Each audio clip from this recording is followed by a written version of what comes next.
Hello, my name is Michelle Davis Petelinz. I'm here at the Cultural Arts Center at Glen at my show, Ancestral Stories, The Gathering.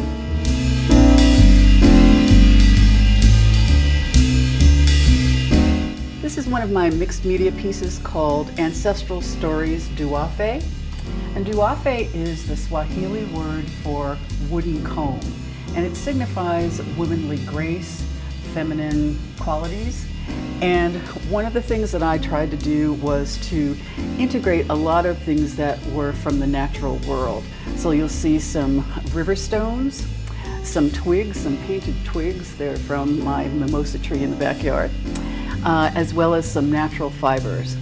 These domes that you see are all made out of low fire clay or polymer clay, more commonly known. And I always say that I am not a typical polymer clay artist because I use polymer clay as a vehicle for what I wanted to do. So in this one, I wanted to signify something that looked a little bit like metal. And so you'll see that the textures have been done and the painting has been done as well to signify metal. This is another mixed media piece. This one is entitled Ancestral Stories, Ancient Artifacts. And as with the Duafe that's right next to it, I have made the polymer clay elements, in this case, look like bone. And so people often will want to go and touch it, and yes, it's a museum, so you shouldn't be touching it. But anyway, you can kind of feel the textures, and it does feel like bone, and it also looks like bone. This is another mixed media piece in the Ancestral Stories collection. It is called Ancestral Stories Coral Reef. And this time you'll see that I have made the polymer clay look like coral on the top and the bottom. This time the natural elements are actual stones from Carolina Beach in North Carolina, and also some shells as well. These little elements right here are polymer clay. You might think that they were actually taken from the sea, but no, they're polymer clay.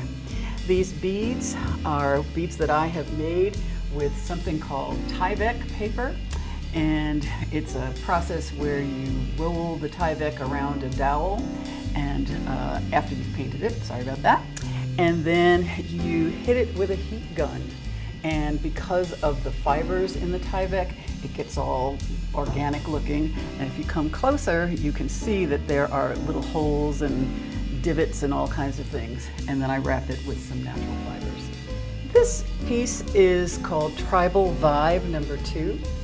It is on a bamboo plate. And I'm doing that so you can hear that it's not ceramic. Everybody always thinks it's ceramic. This is a wooden disc in the middle. And again, I've worked with the polymer clay to texture it and to cut it into symbols of my own making. No, they are not Adinkor symbols from Ghana, although that was my inspiration. Again, I'm working with polymer clay. This time it very much looks like metal because of the micaceous iron oxide that I add once the clay has been textured and fired. You can see that this one is large, this one is a medium size, and this one is small size. And the trapezoidal shape is something that was invented by my husband, who builds all of my substrates. And the painting here took hours and hours. But the title, I think, is apt for it. It is called Jubilation 1. This is a collection of my Talisman series. And each of them is on a medium density fiberboard and measures 5 inches wide by 36 inches high. Again, I'm working with the polymer clay, and each one has various textures and various shapes. And my inspiration, I think, is just the idea of talismans being things that symbolize other things. So this is the talisman of sunlight because of the stencil here that I've used. This one is the talisman of majesty because of the purple, one of my favorite colors. This is the talisman of pride. This one is the talisman of strength. Another part of my exhibit is my leaf dance series. These are 12-inch bamboo plates, and this is another one of the MDF panels that has been painted. These leaves are individually painted paper, and my process is that I paint the paper, I cut out all the leaves, I place them the way I want them, and then I take each one off and adhere it separately. Why do I do that? Because I always want the freedom to change my mind. One of the things that people always say about my work is that it is vibrant, it is colorful, and I do love working with color. Probably all artists say that. But when I was 7 years old, that's when I knew I was going to be an artist, because my father gave me my very first box of 64 Crayola crayons, the one with the sharpener in the back that was very cool.